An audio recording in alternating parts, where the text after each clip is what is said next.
তো good morning friends, welcome to MT time story blog. তো এখন বাজে হলো 7:15। দেখো আমার 7:15, 7টার দিকে পুজো দেওয়া হয়ে গেছে। তো বাটাটা নামিয়ে নিয়েছি। দেখো পরিষ্কার এই জায়গাটা।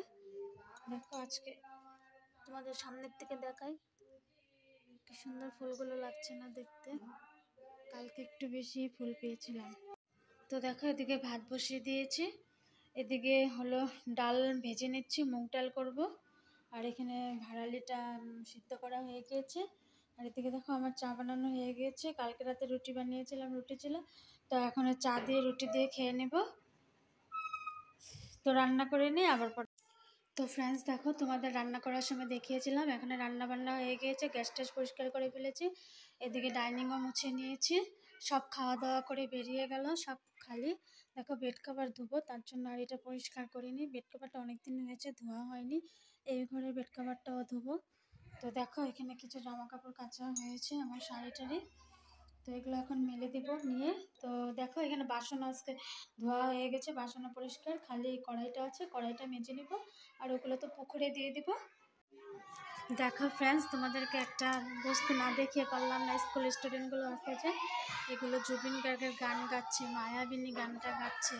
খুব ভালো লাগছে শুনতে। আমি কিন্তু এটা শেয়ার না করে পারলাম না, তার জন্য তোমাদেরকে শোনাতে আসলাম। তো ফ্রেন্ডস দেখো বেড কভারটা শুকিয়ে গিয়েছে, আমি এনে পেতেও দিলাম। তো এটা হলো শুকায়নি, এটা শুকায়নি, এটা মেলা আছে। আর আমি পায়ে আজ আলতা লাগালাম, লাগাতে ইচ্ছা করলো তাই লাগালাম। আমি আবার ফ্রেশ ট্রেশ হয়ে চলে আসলাম। দেখো ফ্রেশ হয়ে আজকে নাইটিটাই পরলাম, আবার চলে আসলাম। তো দেখো বেড কভারটা এখন এইভাবে মেলে দিয়েছি, পরে ঠিক করবো। এখন জল পড়ছে তাই এইভাবে মেলে দিয়েছি। আর দেখো আরও কত জামা কাপড় পড়েছে।